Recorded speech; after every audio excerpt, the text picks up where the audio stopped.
রাসূল সাল্লাল্লাহু আলাইহি সাল্লামের আগমনের এবং কোরআন নাজিলের অনেক আগে থেকে বহু শতাব্দী ধরে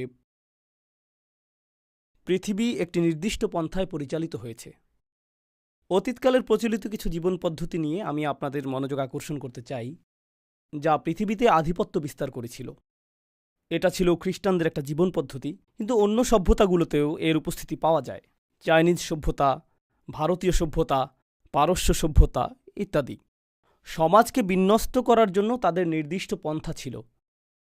আমি এখানে খ্রিস্টানদের উদাহরণ দিব। তাদের এরকম ধারণা ছিল যে কিছু মানুষ শাসন করার জন্যই জন্মেছে, কিছু মানুষ রাজকীয় রক্ত নিয়ে জন্মেছে, আর সৃষ্টিকর্তা চান যে এই লোকগুলোই পৃথিবী শাসন করুক। যেহেতু ইতিমধ্যেই তাদের শাসন ক্ষমতা রয়েছে, এর অর্থ সৃষ্টিকর্তা এরকমটাই চান। এটাই সৃষ্টিকর্তার ইচ্ছা। এই শাসকরা হলো বিশেষ মানুষ। কোনো কৃতকর্মের জন্য তারা বিশেষ মর্যাদা সম্পন্ন না, বরং তাদের বিশেষত্ব শুধুমাত্র বংশ পরিচয়ের কারণে। শুধুমাত্র জন্মগ্রহণের মাধ্যমেই তারা বিশেষ। তারা সাধারণ মানুষের চাইতে উত্তম। সামাজিক এই কাঠামোর দ্বিতীয় অংশটি হল, তারা মনে করত যে সমাজের এমন কিছু মানুষ রয়েছে যারা সৃষ্টিকর্তা কর্তৃক বাছাইকৃত। এরা ছিল পবিত্র মানুষ, সাধক, পুরোহিত, গির্জার যাজকগণ। তারাই একমাত্র মানুষ যারা জানে যে সৃষ্টিকর্তা আসলে কে, অন্য কেউ তা বুঝতে পারবে না। এই লোকগুলোই ধর্ম বুঝতে পারে, এই লোকগুলোই সৃষ্টিকর্তার বিধানগুলোকে বুঝতে পারে, আর একমাত্র এই লোকগুলোই সৃষ্টিকর্তার প্রতিনিধি হয়ে কথা বলতে পারে। যদি কেউ তাদের সাথে দ্বিমত পোষণ করে, তাহলে সে কোনো মানুষের সাথে দ্বিমত পোষণ করছে না, বরং স্বয়ং সৃষ্টিকর্তার সাথেই দ্বিমত পোষণ করছে। তো এই দুটি শ্রেণী, একদিকে ছিল রাজকীয় অভিজাত শ্রেণী, আর অন্যদিকে ছিল আধ্যাত্মিক অভিজাত শ্রেণী। আধ্যাত্মিক অভিজাত শ্রেণী। আর এই দুটি অভিজাত শ্রেণীর মধ্যে যোগসাজশ ছিল, তাদের মধ্যে অংশীদারিত্বের সম্পর্ক ছিল। ধর্মীয় অভিজাত শ্রেণী তাদের বক্তব্য প্রদান করত এবং মানুষের কাছে প্রচার করত যে রাজার প্রতি অবশ্যই তোমাদেরকে অনুগত হতে হবে, কারণ সৃষ্টিকর্তা এই রাজাকে বাছাই করেছেন। তো তারা বিভিন্ন স্থানে ভ্রমণ করে এটা নিশ্চিত করত যে প্রত্যেকেই যাতে শাসক গোষ্ঠীর প্রতি অনুগত থাকে। আর শাসক গোষ্ঠীও ধর্মযাজকদের কাছে এসে বলতো, আমরা আপনাদের গির্জাগুলোর অর্থায়ন করব, আমরা আপনাদের সুরক্ষা প্রদান করব, আমরা নিশ্চিত করব প্রত্যেকেই যাতে আপনাদের কথা শুনে। কেউ যদি আপনাদের বিরোধিতা করে, আমরা তাদেরকে হত্যা করব। এভাবে আমরা আপনাদেরকে রক্ষা করব, আর আপনারা সকলকে বলবেন যাতে তারা আমাদেরকে অনুসরণ করে। এই বন্দোবস্তটি তারা তৈরি করেছিল। এরপর তৃতীয় আরেক শ্রেণীর মানুষ ছিল। তো সেখানে ছিল রাজনৈতিক বা রাজকীয় অভিজাত শ্রেণী, ছিল ধর্মীয় অভিজাত শ্রেণী। এই দুইটি ছাড়াও সেখানে ছিল অর্থনৈতিক অভিজাত শ্রেণী, যাদের কাছে অর্থ ছিল। ধারণাটি এমন ছিল যে সৃষ্টিকর্তা কিছু মানুষকে অন্যদের তুলনায় অধিক সম্পদ দান করেছেন, আর স্পষ্টতই তিনি যদি তাদেরকে সম্পদের আধিক্য প্রদান করেন, এর অর্থ তিনি তাদেরকে অন্যদের তুলনায় বেশি ভালোবাসেন। তাই তারাই কর্তৃত্বের দাবিদার, তারাই ভূমির মালিকানার দাবিদার, তারাই সকল অর্থের দাবিদার, আর আমরা রয়েছি তাদের সেবা করার জন্য। এটাই আমাদের অবস্থান। তো আপনি এটাকে তৃত্ববাদ বলতে পারেন। সমাজের জন্য এটা একটা অপবিত্র তৃত্ববাদ। সেখানে ছিল শাসক গোষ্ঠী, সেখানে ছিল ধর্মীয় অভিজাত, আর সেখানে ছিল সম্পদশালী অভিজাত, আর বাকিদেরকে বলা হতো সাধারণ মানুষ। আমরা বাকি সকলে সাধারণ মানুষ, তাই না? আর আমাদের কাজ হলো এই লোকগুলোর অবস্থানকে মেনে নেয়া। আমাদের কাজ হলো সমাজে আমাদের নিজেদের ভূমিকাকেও মেনে নেয়া। এই ভূমিকা নিয়েই আমরা এই পৃথিবীতে এসেছি। এভাবেই আপনি জন্মগ্রহণ করেছেন। এটা ছিল খ্রিস্টানদের সমাজ ব্যবস্থার ধরন। তবে চাইনিজদেরও একই প্রকৃতির নিজস্ব সমাজ ব্যবস্থা ছিল, হিন্দুদেরও সমাজ ব্যবস্থা ছিল, অগ্নিপূজারীদেরও একই প্রকৃতির নিজস্ব সমাজ ব্যবস্থা ছিল, কিন্তু তাদের সকলের কিছু বিষয় ছিল অভিন্ন। এমনকি ফেরাউনের সময়ে গেলেও আপনি একই সূত্র দেখতে পাবেন। ফেরাউন বিশ্বাস করত যে সে সৃষ্টিকর্তা কর্তৃক বাছাইকৃত, তার রক্তে আভিজাত্য রয়েছে। তার একটি যাজক গোষ্ঠী ছিল যারা প্রচার করে বেড়াতো যে তোমাদেরকে ফেরাউনের অনুগত হতে হবে। আর তার ছিল ব্যবসায়ী শ্রেণী, যারা সকল শ্রমজীবীদের সেবা গ্রহণ করত। এটাই সমাজের বিন্যাস। এই তিনটি শ্রেণী একে অপরের সহায়ক ছিল, আর এই শ্রেণীগুলোর জন্য আইন সমানভাবে প্রযোজ্য ছিল না। সাধারণ কোনো মানুষ যদি অপরাধ করত, তাকে শাস্তি পেতে হতো, কিন্তু এই তিন শ্রেণীর কেউ যদি অপরাধ করত, তখন তারা একে অপরকে রক্ষা করত। তারা এই তিন শ্রেণীর মানুষদের জন্য শাস্তি থেকে বাঁচার উপায় বের করত, যেখানে অন্যরা ঠিকই শাস্তি পেত। এটা ছিল তাদের সমাজ ব্যবস্থার অংশ। তারা মানুষের কাছে প্রচার করত যে আইন সবার জন্য সমান, কিন্তু তা অবশ্যই তাদের জন্য প্রযোজ্য না যারা আইনের ঊর্ধ্বে। আর এই 3টি শ্রেণী আইনের ঊর্ধ্বে। এই বিন্যাসটি এমনকি মক্কাতেও তার নিজস্ব ভঙ্গিতে রাসূল সাল্লাল্লাহু আলাইহি সাল্লামের সময়ে বিদ্যমান ছিল। কুরাইশরা মনে করত যে কাবার তত্ত্বাবধানের জন্য তারা বাছাইকৃত। তারা মক্কার রাজকীয় অভিজাত শ্রেণী। আরবে বিভিন্ন ধর্মীয় শ্রেণীর মানুষ ছিল, ছিল বিভিন্ন প্রতিমা, বিভিন্ন বিশ্বাস, আর সকলেই কুরাইশদেরকে সমীহ করে চলত। সকলেই। কুরাইশদের সাথে ঝামেলা করা যাবে না, তারা সুরক্ষিত সম্প্রদায়। সেজন্যই কুরাইশরা যখন ব্যবসার উদ্দেশ্যে ভ্রমণ করত, কেউই তাদেরকে আক্রমণ করত না, কারণ তারা সুরক্ষিত ছিল ধর্মীয় শ্রেণী দ্বারা। আর এমন লোকও ছিল যারা প্রচুর সম্পদের অধিকারী। যখন কোরআন নাজিল হল, যখন আল্লাহ রসুল সাল্লাল্লাহু আলাইহি সাল্লামের কাছে তার চূড়ান্ত ওহী প্রদান করলেন, এটা একেবারে শুরু থেকেই ছিল একটা বিপ্লব। আল্লাহ আমাদেরকে শিক্ষা দিচ্ছেন যে তিনি ছাড়া আর কারও উপাসনা করা যাবে না। আর তিনি সকল মানুষকে সৃষ্টি করেছেন একজন মাত্র মানব থেকে, আদম আলাইহিস সালাম থেকে, যার অর্থ অভিজাত রক্ত এবং কৃষকের রক্ত, দাসের রক্ত এবং দাসের মালিকের রক্ত, ধনীর রক্ত এবং দরিদ্রের রক্ত, সবগুলোই একমাত্র আদম আলাইহিস সালামের রক্ত। এতে কোনো পার্থক্য নেই। আর যখন তারা আল্লাহর উদ্দেশ্যে নামাজ পড়বে, সেখানে অভিজাতদের জন্য আলাদা কাতার থাকবে না। দ্বিতীয় কাতার ধর্মীয় অভিজাতদের জন্য, তারপর তৃতীয় কাতার অর্থশালী অভিজাতদের জন্য, আর তারপর দরিদ্র মানুষ পেছনের কাতারে থাকবে। এরকমটা হবে না। যখন মুসলিমরা নামাজের জন্য দাঁড়ায়, হামজা রাদিয়াল্লাহু তাআলা আনহুর মতো উচ্চ মর্যাদা সম্পন্ন ব্যক্তিরা যেই কাতারে দাঁড়াবে, সেখানে বিলাল রাদিয়াল্লাহু তাআলা আনহুর মতো দাসেরাও থাকবে। তারা সকলে একই কাতারে দাঁড়াবে। এটা শুধুমাত্র তাত্ত্বিকভাবেই সমতার কথা বলে না, বরং এটা বাস্তবেই প্রতীয়মান। প্রতিটি নামাজে যখন মুসলিমরা একসাথে দাঁড়ায়, এতে প্রদর্শিত হয় যে সকল মানুষ সমান। আপনি সকল ধরনের উপাধি ত্যাগ করেন। যদি কেউ অভিজাত হয়, যদি কেউ গবেষক হয়, যদি কেউ ব্যবসায়ী হয়, যদি কেউ মন্ত্রী হয়, সে যাই হোক, বাইরে সেই আভিজাত্যের জুতাগুলো তাকে খুলে ফেলতে হয়। তাকে সেই জুতাগুলো খুলে ফেলতে হয়। তারা আল্লাহর ঘরে আসে, আর তখন তারা শুধুই আল্লাহর বান্দা। তারা সম্পূর্ণরূপে সমান, তাদের মধ্যে কোনো শ্রেণীবিন্যাস নেই। তবে কোরআনে অভিনব এক শ্রেণীবিন্যাসের কথা বলা হয়েছে। এরকম একটা বিষয় আসলেই রয়েছে যে কিছু মানুষ অন্যদের তুলনায় উত্তম। কিন্তু কোরআন কিভাবে এটাকে সংজ্ঞায়িত করেছে? ইন্না আক্রামাকুম ইনদাল্লাহি আতকাকুম। সবচেয়ে অভিজাত তারাই। এখানে অভিজাত শব্দটি খুবই গুরুত্বপূর্ণ, কারণ আরবরা যখন অভিজাত শব্দটি শুনতে পেল, তাদের মাথায় কি এসেছিল? এই 3 শ্রেণীর অভিজাতদের কথা তাদের মাথায় এসেছিল। এই 3 শ্রেণী যা আমি আপনাদেরকে বর্ণনা করেছি। আর আল্লাহ বলছেন, তোমাদের মধ্যে সবচেয়ে অভিজাত তারাই যারা আল্লাহকে সবচেয়ে বেশি ভয় করে, যারা আল্লাহর ব্যাপারে সবচেয়ে বেশি শঙ্কিত, যারা আল্লাহর ব্যাপারে সবচেয়ে বেশি সতর্ক। তো এখন কিভাবে আপনি নির্ধারণ করবেন যে কে উত্তম? যে মূলত আল্লাহর প্রতি সবচেয়ে অনুগত, ন্যায়ের প্রতি সবচেয়ে অনুগত, মূলনীতির প্রতি সবচেয়ে অনুগত, সত্য এবং সততার প্রতি সবচেয়ে অনুগত। যে ব্যক্তি বেশি দয়াশীল, সেই উত্তম। যে ব্যক্তি বেশি সত্যবাদী, সেই উত্তম। যে ব্যক্তি তার পরিবারের অধিকার আদায় করে, সেই উত্তম। এতে কিছু যায় আসে না যে সেই ব্যক্তি কি মিলিয়নিয়ার নাকি বাস্তুহীন। এতে কিছু যায় আসে না যে সে কোন পরিবার থেকে এসেছে। এটা গুরুত্বপূর্ণ না, কারণ তাকওয়া ভিতরে থাকে, বাইরে না। তো বাইরে তারা কি পরিধান করেছে, বাইরের চামড়ার আবরণ, অর্জন, স্বীকৃতি, এই সকল বাহ্যিক জিনিস এই অর্থে আল্লাহর কাছে অপ্রাসঙ্গিক। এই সব কিছু আল্লাহর কাছে অপ্রাসঙ্গিক।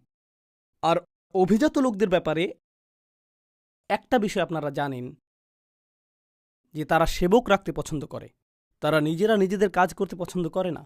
কল্পনা করুন, একজন রাজা তুরি বাজালো, আর এক ব্যক্তি পানি নিয়ে আসছে, কেউ ফল নিয়ে আসলো, কেউ আবার পাখা দিয়ে বাতাস করছে। অথবা বাইরে একটা শব্দ শোনা গেল, সে বলল, প্রহরী যাও দেখে আসো। সে নিজে উঠে গিয়ে দেখে আসবে না, সে অন্য কাউকে দেখে আসতে বলবে, তাই না? আল্লাহ কোরআনে কি করেছেন? তিনি এই অভিজাতদের উদ্দেশ্যে কথা বলছেন। প্রসঙ্গক্রমে মক্কি যুগের বেশিরভাগ কোরআনের আয়াত যদি আপনি মনোযোগ দিয়ে পড়েন, কোরআনের প্রাথমিক নাজিলকৃত অংশটি অভিজাতদের উদ্দেশ্যে কথা বলছে। তাদের উদ্দেশ্যেই তিনি বলছেন, বিত্তশালীদের উদ্দেশ্যে বলছেন, প্রভাবশালীদের উদ্দেশ্যে বলছেন। যেমন আল্লাহ বিচার দিবসে বলবেন, তোমার নিরাপত্তারক্ষীদের কি হলো? তোমার নিরাপত্তারক্ষীদের কি হলো? তোমার সেবকরা কোথায়? তুমি একা কেন? আর বিচার দিবসে তাকে অপমানিত হতে হবে। আল্লাহ বলবেন, যুক ইন্নাকা আনতাল আজিজুল করিম, মা লাকুম মিন দুনিল্লাহি মিন ওয়ালি ওয়ালা নাসির। তাদের কোনো রক্ষাকারী অথবা সাহায্যকারী থাকবে না। যখন রাজা বিপদে পড়ে, সে গির্জার কাছে যায়। যখন গির্জা বিপদে পড়ে, তারা রাজার কাছে যায়। যখন উভয়ই বিপদে পড়ে, তখন তারা যায় বিত্তশালীর কাছে। তারা একে অপরের সহায়তা পায়। বিচার দিবস শুরু হলো। সে বলবে, আমার লোকজন কোথায়? কাকে আমি এখন কল করব? আমার তো কারো কাছে যাওয়ার জায়গা নেই।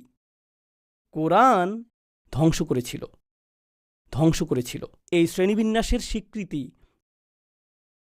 মানবজাতির সকলেই সমান, মানবজাতির সকলেই মর্যাদা পাবার যোগ্য। কেউ নিচু শ্রেণী নিয়ে জন্মায়নি, কেউ কম সম্মানের যোগ্য না কারণ তার অর্থ সীমিত, কেউ বেশি সম্মানের যোগ্য না কারণ তার প্রভাব বেশি। বিষয়টা এরকম না। সম্মান আসে তাকওয়া থেকে। সম্মান সম্পূর্ণ ভিন্ন স্থান থেকে আসে, সম্পূর্ণ ভিন্ন স্থান থেকে। আর এই ধারণাটিকে চমৎকার মনে হয়, কিন্তু এটা একই সাথে বিপজ্জনক ধারণা। এটা আসলেই বিপজ্জনক ধারণা। কারণ আপনি যদি এই ধারণাটি গ্রহণ করেন, তখন আপনি মানুষকে কিছু করতে বলবেন আর তারা সেটাকে প্রশ্নবিদ্ধ করবে না, এমনটা হবে না। কারণ যদি আমি আপনাকে কিছু করতে বলি, সেক্ষেত্রে আমাকে প্রশ্ন করার অধিকার আপনার রয়েছে। আপনি এটা কোথা থেকে পেয়েছেন? আপনার যুক্তি প্রমাণ কি? হাতু বুরহানাকুম ইন কুনতুম সাদিকিন। আপনার যুক্তি প্রমাণ হাজির করুন। কিন্তু আপনি যদি গির্জা অথবা ধর্মীয় অভিজাত সম্প্রদায় হয়ে থাকেন, তখন আপনি আল্লাহর পক্ষ থেকে কথা বলেন। আপনাকে কখনোই প্রশ্ন করা যায় না। কেউ আপনাকে প্রশ্ন করতে পারে না, কারণ আপনাকে প্রশ্ন করা স্বয়ং সৃষ্টিকর্তাকে প্রশ্ন করারই শামিল। প্রশ্ন করলে তো ভাবমূর্তি ধ্বংস হয়ে যাবে। এজন্যই আপনি দেখবেন যে আমাদের ঐতিহ্য, মুসলিম চিন্তাবিদদের ঐতিহ্য অনেক আলাদা। ইহুদি ঐতিহ্য, খ্রিস্টান ঐতিহ্য এবং অন্যান্য ঐতিহ্যের তুলনায় আমাদের চিন্তাবিদদের ঐতিহ্যে, ধরুন একজন চিন্তাবিদ কোরআনের একটি তাফসির রচনা করেছেন, অন্য আরেকজন চিন্তাবিদ কোরআনের অন্য আরেকটি তাফসির রচনা করে প্রথম চিন্তাবিদের মতামতের সাথে দ্বিমত পোষণ করেছেন। তিনি এমনটা লিখেছেন, আর এই কারণে আমি তার সাথে দ্বিমত পোষণ করি। তখন কেউ এটা দেখে এই কথা বলে না যে দেখো এটা তো কুফর, কিভাবে সে এই চিন্তাবিদের সাথে দ্বিমত পোষণ করছে। না, এখানে কেউই যাজক না, এখানে কেউই অতি পবিত্র না। ওনারা সকলেই মানুষ যারা সর্বোচ্চ চেষ্টা করেছেন আল্লাহর বাণীকে উপলব্ধি করার। তারা একে অপরের সাথে মতবিরোধ করতে পারেন, বিতর্ক করতে পারেন, আর এটাই আসলে আমাদের ধর্মের শক্তিমাত্রা। ইসলাম আগমনের আগে কৌতূহল জাগ্রতকারী আরেকটা বিষয় ঘটেছিল, আর তা হলো বাইবেল সবার জন্য সহজলভ্য ছিল না। আপনি বাইবেল হাতে নিয়ে পড়া শুরু করতে পারতেন না। আপনাকে যথাযথ কর্তৃপক্ষের কাছে যেতে হতো, তারাই আপনাকে বলবেন যে এটা কি বলছে। তাওরাত এবং বাইবেল গ্রন্থ আকারে মানুষের কাছে ছিল না। তারা কিছু মৌলিক দোয়া এবং প্রার্থনা জানত, কিন্তু লিখিত গ্রন্থটি ছিল গির্জার অধিকারে। লিখিত গ্রন্থটি ইহুদি রাবাইদের অধিকারে ছিল। যখন আল্লাহ আমাদেরকে চূড়ান্ত ওহী প্রদান করলেন, তিনি এটাকে গ্রন্থ আকারে নাজিল করেননি, যাকে গোপন কোনো স্থানে সংরক্ষণ করতে হবে, যাতে বিশেষ কিছু মানুষ শুধু এর নাগাল পায়। কোরআনকে মুখস্থ করা হয়েছিল এবং এটাকে ছড়িয়ে দেয়া হয়েছিল জিহ্বার দ্বারা। যে কোনো কানই এটা শুনতে পারত। এটা সংরক্ষিত কোনো তথ্য না, প্রত্যেকের জন্য এটা অবারিত। আর শুধুমাত্র এটুকুই একটা বিপ্লব ছিল। শিক্ষা প্রত্যেকেরই নাগালের মধ্যে, আল্লাহর বাণী প্রত্যেকেরই নাগালের মধ্যে। প্রত্যেকেরই আল্লাহর বাণী নিয়ে চিন্তা করা উচিত। এরপর তাদের যেতে হবে এমন ব্যক্তিদের কাছে যারা আরও বেশি জানে এবং শিখতে হবে। এটার অর্থ কি? তাদেরকে হতে হবে অনুসন্ধিৎসু, তাদেরকে হতে হবে চিন্তাশীল, বিশ্বাসী। তারা এজন্য বিশ্বাসী না যে কেউ তাদেরকে বিশ্বাসী হতে বলেছে, তাদেরকে নিজে থেকেই বিশ্বাসী হতে হবে। আলা বাসীরহ। এটা ছিল তাৎপর্যপূর্ণ একটা বিপ্লব। এটা আসলে ইসলামী বিপ্লব। এটা নিয়েই রাসূল সাল্লাল্লাহু আলাইহি ওয়াসাল্লাম এসেছিলেন। আমি এগুলো আপনাদেরকে বলছি কারণ আমরা ইতিহাসের নির্দিষ্ট একটি সময়ে বাস করছি। ১৫০০ বছর হয়ে গিয়েছে রাসূল সাল্লাল্লাহু আলাইহি ওয়াসাল্লামের আগমনের পর। প্রায় ১৫০০ বছর পার হয়ে গিয়েছে। তো এটা দীর্ঘ একটা সময়। তলা আলাইহিমুল আমাদ, এভাবে কোরআন আমাদের পূর্ববর্তীদের বর্ণনা করেছে। তাদের উপর দীর্ঘ সময় পার হয়ে গিয়েছে। সময়ের সাথে সাথে যা ঘটে তা হলো আমরা কিছু জিনিসের কথা ভুলে যাই যা প্রথমে উপস্থিত ছিল। আমরা শুধুমাত্র একটা সংস্কৃতিতে পরিণত হই, ঠিক যেভাবে অন্য সকল ধর্ম সংস্কৃতিতে পরিণত হয়েছে। আমরা মুসলিম পরিবারে জন্মেছি, আমরা মুসলিম সমাজের মাঝে জন্মেছি। সব কিছু ছকবাঁধা নিয়মে চলবে, এতে আমরা অভ্যস্ত হয়ে পড়েছি। আমরা কখনো প্রশ্ন তুলি না, আমরা কখনো অনুসন্ধান করি না। আর আমরা ইসলাম পালন করি কারণ আমাদের পরিবেশ ইসলামিক। দয়া করে মনোযোগ দিয়ে কথাটি শুনুন। আমরা ইসলাম গ্রহণ করেছি কারণ আমরা আমাদের পরিবারে অথবা সমাজে ইসলামিক পরিবেশ পেয়েছি।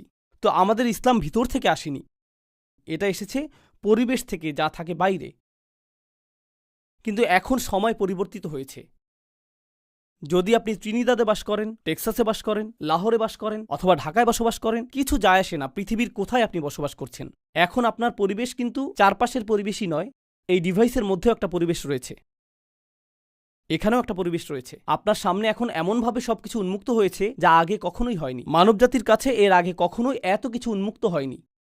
তো আপনার পরিবেশ যা আপনাকে নিরাপদ রাখত, আর আপনার বিশ্বাস যা নিয়ে আপনি স্বাচ্ছন্দ্যে থাকতেন, কারণ আপনার চারপাশের সকলে তাই বিশ্বাস করে যা আপনি বিশ্বাস করেন, সেটা এখন আর থাকছে না।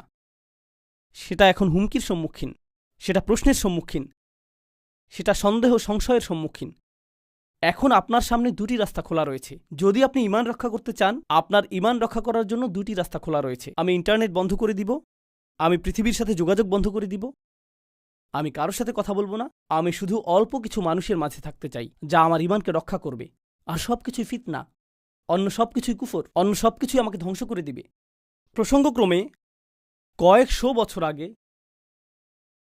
গির্জাগুলো মানুষকে বলতো যে জ্ঞান অর্জন করবে না, প্রশ্ন করবে না, অনুসন্ধানী হবে না, কারণ যদি তুমি বাইরের কোনো কিছু শিখো এটা তোমার বিশ্বাসকে ধ্বংস করে দিবে, এটা তোমার বিশ্বাসকে ধ্বংস করে দিবে। গির্জাগুলো মানুষকে এটাই বলতো। সেজন্যই তারা বই পুড়িয়ে ফেলত, কারণ তারা চাইতো না যে মানুষ জ্ঞান অর্জন করুক। কারণ মানুষ যদি জ্ঞান অর্জন করে, তারা খ্রিস্টবাদকে প্রশ্নবিদ্ধ করা শুরু করবে। আমরা এটা হতে দিব না, এটা আমাদের গোটা পদ্ধতিকেই ধ্বংস করে দিবে। তো আমাদের সমাধানও যদি হয় যে আমরা কিছু শিখব না, ঈমান রক্ষার জন্য আমরা লুকিয়ে থাকব, তাহলে আমরা ভুলে যাচ্ছি যে আমরা আসলে কারা। আল্লাহ আমাদেরকে এই ধর্ম এই জন্য দেননি যে আমরা পরিবেশ থেকে লুকিয়ে থাকব। আল্লাহ আমাদেরকে এই ধর্ম দিয়েছেন পরিবেশকে পরিবর্তন করার জন্য। এজন্যই আসলে তিনি এই ধর্ম প্রদান করেছেন। এই ধর্ম ফিতনা থেকে পালিয়ে যায় না, বরং ফিতনাকে নির্মূল করে দেয়। এই ধর্মটির ভূমিকা এটাই।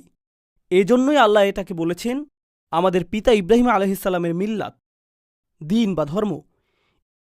ইব্রাহিম আলাইহিসসালামের চারপাশ শিরকে পরিপূর্ণ ছিল, আর তিনি প্রতিনিয়ত এটাকে প্রশ্নবিদ্ধ করেছিলেন। তিনি প্রতিনিয়ত প্রশ্ন করেছিলেন আর এটাকে চ্যালেঞ্জ করেছিলেন। আমরা ইব্রাহিম আলাইহিসসালামের ধর্মকে ধারণ করতে পারব না যদি আমাদের অভ্যন্তরে এমন কিছু না থাকে যা আমাদের ঈমানকে পরিচালিত করে। আমার সাথে সাথে শুধু এই বিষয়টি চিন্তা করুন। সেই মানুষেরা যারা সর্বপ্রথম কোরআন শুনেছিল, আমরা এই বিষয়ে সাধারণত চিন্তা করি না যে যখন কোরআন নাজিল হচ্ছিল, অধিকাংশ মানুষ যারা কোরআন শ্রবণ করেছে তারা মুসলিম ছিল না। যখন কোরআন প্রথমে নাজিল হচ্ছিল আর রাসূল সাল্লাল্লাহু আলাইহি ওয়াসাল্লাম আয়াত তেলাওয়াত করছিলেন, বেশিরভাগ কান যেগুলোতে কোরআন প্রবেশ করছিল সেগুলো মুসলিমদের কান ছিল না। এর আগে তারা কয়েকশো বছর ধরে অমুসলিম থেকেছে। কোরআনের প্রতিটি আয়াত তাদের সংস্কৃতিকে প্রশ্নবিদ্ধ করেছে, এটা তাদের পরিবার প্রথাকে প্রশ্নবিদ্ধ করেছে, এটা তাদের পরিবেশকে প্রশ্নবিদ্ধ করেছে, এটা তাদের জীবন পদ্ধতিকে প্রশ্নবিদ্ধ করেছে, এটা সব কিছুকে প্রশ্নবিদ্ধ করেছে। কেন তারা পরিবার ত্যাগ করবে, সংস্কৃতি ত্যাগ করবে, স্বাধীনতা ত্যাগ করবে, সব কিছু ত্যাগ করে এই বাণী কেন গ্রহণ করবে? এটা আসলে কি? আল্লাহর বাণীটিতে শক্তিশালী কিছু ব্যাপার রয়েছে। আল্লাহর বাণীতে অতি প্রাকৃতিক অলৌকিক কিছু ব্যাপার রয়েছে। কল্পনা করুন, ইসলামের আগমনের পূর্বে তারা যা ইচ্ছা খেতে পারত, তারা যা খুশি তা করতে পারত, তারা যাকে ইচ্ছা হত্যা করতে পারত, তারা যেভাবে ইচ্ছা সেভাবে ব্যবহার করত, তারা যা ইচ্ছা তাই বলতে পারত। এরপর ইসলাম আসলো এবং সীমাবদ্ধতা আরোপ করল। তারা কি খেতে পারবে, কাকে তারা বিবাহ করতে পারবে, তাদের আচরণ কেমন হবে, কিভাবে তারা ব্যবসা করবে। কেন আমি এই সকল সীমাবদ্ধতা মেনে নিচ্ছি? আমি তো এর আগে স্বাধীন ছিলাম, কেন আমি এর অনুসরণ করছি? এটা অতিরিক্ত কঠোর। প্রসঙ্গক্রমে আপনি এখন মুসলিম তরুণদের কাছ থেকে এই একই রকমের প্রশ্ন শুনবেন। মুসলিমরা বলে ইসলাম অনেক বেশি কঠোর, এটা অনেক বেশি সীমাবদ্ধকারী। আর আমি বলি আপনার এই প্রশ্ন নতুন না। প্রকৃতপক্ষে মুশরিকরা এই প্রশ্নটি কয়েক হাজার বছর আগে তুলেছিল। 1500 বছর আগে যখন কোরআন প্রথম নাজিল হয়, কেন আমি ধর্মটি গ্রহণ করব যা আমার উপর সীমাবদ্ধতা চাপিয়ে দেয়, যেখানে আমি এটা ছাড়া মুক্ত থাকতে পারি? শিরক অনেক বেশি সহজ, মুশরিক হওয়াটা অনেক বেশি উদারপন্থী, যেখানে ইসলাম অনেক বেশি রক্ষণশীল, তাই না? প্রশ্ন হলো কেন তারা এটা গ্রহণ করলেন? তারা শুধু এটা গ্রহণই করলেন না, বরং এর জন্য জীবন দিতেও প্রস্তুত ছিলেন। তাদেরকে নির্যাতন করা হয়েছিল, প্রহার করা হয়েছিল, কিন্তু তাদেরকে ইসলাম মুক্ত করা যায়নি। তাদেরকে দ্বিখণ্ডিত করে ফেলা হয়েছিল, কিন্তু তারা লা ইলাহা ইল্লাল্লাহ ত্যাগ করেনি। কি ঘটে যাচ্ছে এখানে? এমনকি তাদের পরিবার তাদের কাছে এসে বলেছে, আমরা তোমাকে ভালোবাসতাম, তোমার প্রতি আমাদের আশা ভরসা ছিল, কেন তুমি এরকম হয়ে গিয়েছ? তোমার ভেতরে কোন জিনিসটা পরিবর্তিত হয়ে গিয়েছে? কোনো একটা জ্ঞান তাদের কাছে এসেছিল, যার দ্বারা তারা বাইরের মিথ্যাগুলোকে দেখতে পারছিলেন। এরপর এখন তারা সত্যের প্রতি দৃঢ় প্রতিজ্ঞ। এটা শুধু তখনই ঘটবে যখন কারো ভিতরে বাসীরহ থাকবে, তারা নিজেরাই দেখতে পারে যে এটা আল্লাহর বাণী। তারা নিজেরাই অনুভব করতে পারে যে এটা আল্লাহর বাণী। পৃথিবীতে অনেক মুসলিম রয়েছে, কোটি কোটি মুসলিম রয়েছে সারা পৃথিবী জুড়ে। যদি আমাদের বেশিরভাগ মানুষই শুধুমাত্র এজন্যই মুসলিম হই কারণ আমাদের পিতামাতা মুসলিম, কারণ আমাদের আশেপাশের পরিবেশ মুসলিম, তাহলে আমাদের ইসলাম সংকটের মধ্যে আছে। আমাদের ইসলাম সংকটের মধ্যে রয়েছে কারণ আশেপাশের পরিবেশ পরিবর্তিত হচ্ছে, আর যখন আশেপাশের পরিবেশ পরিবর্তিত হয়ে যাবে তখন ইসলামও পরিবর্তিত হয়ে যাবে। যেই জিনিসটি আমাদের ইসলামকে অব্যাহত রাখবে, আশেপাশের পরিবেশ পরিবর্তিত হোক বা না হোক, কোনো কিছু এটাকে প্রভাবিত করবে না যদি ইসলাম ভেতর থেকে আসে, বাইরে থেকে না। এটা ভিতর থেকে আসতে হবে। আমি আমেরিকায় থাকি, কখনো কখনো তরুণ ছেলেরা এসে আমাকে বলে, উস্তাদ, আমেরিকায় মুসলিম হিসাবে বসবাস করা আসলেই কঠিন। আর আমি বলি, আমার জীবনে এর চেয়ে অদ্ভুত কথা আর শুনিনি। আমেরিকায় মুসলিম হিসাবে বসবাস করা খুবই কঠিন। যখন 2+2=4 হয়, এটা ত্রিনিদাদে মেনে নেওয়া কঠিন না যে 2+2=4। আর কানাডা এটা মেনে নেওয়া অধিকতর কঠিন না, অন্য কোনো স্থানেও এটা অধিকতর কঠিন না। আগুন উত্তপ্ত, আমেরিকাতে আগুনে হাত দিয়ে আসলেই অনেক কঠিন। না না না, আগুন উত্তপ্ত, তা যেখানেই থাকুক না কেন। সত্য তো সত্যই। আশেপাশের পরিবেশ আমার ইমানকে দুর্বল করে দিবে। জানেন এই ধারণাটির মানে কি? আপনার ইমান শুধুই আশেপাশের পরিবেশ থেকে এসেছে, সেজন্যই এটা দুর্বল। আপনার ইমান ভেতর থেকে আসেনি। ইমানকে আমাদের ভেতরে লালন করতে হবে, আমাদের ভিতরে তৈরি করতে হবে। একমাত্র সেভাবে তা আসবে যেভাবে এটা প্রথমবার এসেছিল। প্রথমবার এটা এসেছিল যখন মানুষ আল্লাহর বাণী নিয়ে চিন্তা করেছিল, রাসূলুল্লাহ সাল্লাল্লাহু আলাইহি ওয়াসাল্লাম কোরআনের আয়াত তেলাওয়াত করেছিলেন। মানুষ চিন্তা করেছিল যে এই কথাগুলো আসলে কি, তিনি কি বলছেন। আর যত বেশি তারা এটা নিয়ে চিন্তা করেছিলেন, পৃথিবীকে তত নতুনভাবে আবিষ্কার করেছিলেন। এরপর আপনি আশেপাশের পরিবেশকে জাহান্নাম বানিয়ে ফেলতে পারেন, তারা ইসলাম ত্যাগ করবে না। আপনি পরিবেশকে নির্যাতনময় করে তুলতে পারেন, তারা ইসলাম ত্যাগ করবেন না। আপনি তাদেরকে গৃহহীন করে দিতে পারেন, তারা ইসলাম ত্যাগ করবেন না। আপনি তাদের প্রিয়জনকে ঘৃণিত জনে পরিণত করে দিতে পারেন, তারা ইসলাম ত্যাগ করবেন না। কোনো কিছুই তাদেরকে ইসলাম ত্যাগ করাতে পারবে না। অনেক জায়গায় আপনি দেখবেন যে মুসলিমদের জন্য জীবন সহজতর। আর প্রসঙ্গক্রমে আমি পৃথিবীর অনেক স্থানে গিয়েছি। যখন আমি মুসলিম সম্প্রদায় দেখি, একটা জিনিস আমি লক্ষ্য করেছি যে যেখানে অধিক বিত্তশালী মুসলিম দেখা যায়, সাধারণত তাদের সন্তানেরা ইসলাম থেকে বেশি দূরে। এটা কি বিপরীতধর্মী না? একদিকে আপনি দেখবেন যে মানুষকে নির্যাতন করা হচ্ছে আর তারা ইসলাম ত্যাগ করছে না। অন্যদিকে এমন মানুষ রয়েছে যাদের জীবন আরামদায়ক, তাদের আছে প্লেস্টেশন 5 বা তার চেয়েও আপগ্রেড জীবন আরামদায়ক। তাদের কাছে আছে latest iPhone, high speed internet, গ্যারেজে কয়েকটা গাড়ি। জীবন আরামদায়ক। আর হঠাৎ করে ইসলামের ব্যাপারে আমার সন্দেহ তৈরি হয়েছে। কি ঘটে গেল? জানেন কি ঘটেছে? মানসিকতাটা হলো, প্রয়োজনীয় সবকিছুই আমার রয়েছে। আমার টাকা আছে, আমার বিনোদন আছে, আমার স্বাস্থ্য আছে, আমার নিরাপত্তা আছে। তাহলে সৃষ্টিকর্তার দরকার কি? ধর্মের কি দরকার? ইতিমধ্যেই আমার সবকিছু রয়েছে, আমার এগুলো দরকার নেই। জানেন নিরাপত্তার এই অনুভূতি কোথা থেকে আসে? এটা আসে আশেপাশের পরিবেশ থেকে। এটা পরিবেশ থেকে আসে। তো এই অবস্থায় মানুষ ঈমান হারাচ্ছে পরিবেশের কারণে। অথবা মানুষ ভাবছে একমাত্র যে উপায়ে তাদের ঈমান রক্ষা পাবে তা হলো অনুকূল পরিবেশ পেলে। চলো এই নষ্ট আমেরিকা থেকে দূরে চলে যাই, আসো কোনো একটা মুসলিম দেশে চলে যাই, যাতে আমরা নিরাপদ পরিবেশে থাকতে পারি। এই চিন্তা পদ্ধতিটা কোরআনের মূলনীতির বিপরীতে চলে যায়। আমাদের ধর্ম মানুষকে নিরাপদ পরিবেশে যেতে উৎসাহিত করে না। আমাদের ধর্ম মানুষকে নতুন পরিবেশ তৈরি করতে উৎসাহিত করে। নতুন পরিবেশ তৈরি করা। সাহাবাগণ তাদের জন্মভূমি ত্যাগ করেছিলেন, তারা মক্কা এবং মদিনার পুণ্যভূমি ত্যাগ করেছিলেন, তারা সেই পুণ্যভূমি ত্যাগ করেছিলেন। এরপর কেউ চলে গেলেন ভারতে, কেউ চলে গেলেন চীনে। কেন? তাদের তো নিরাপদ পরিবেশে থাকা উচিত ছিল।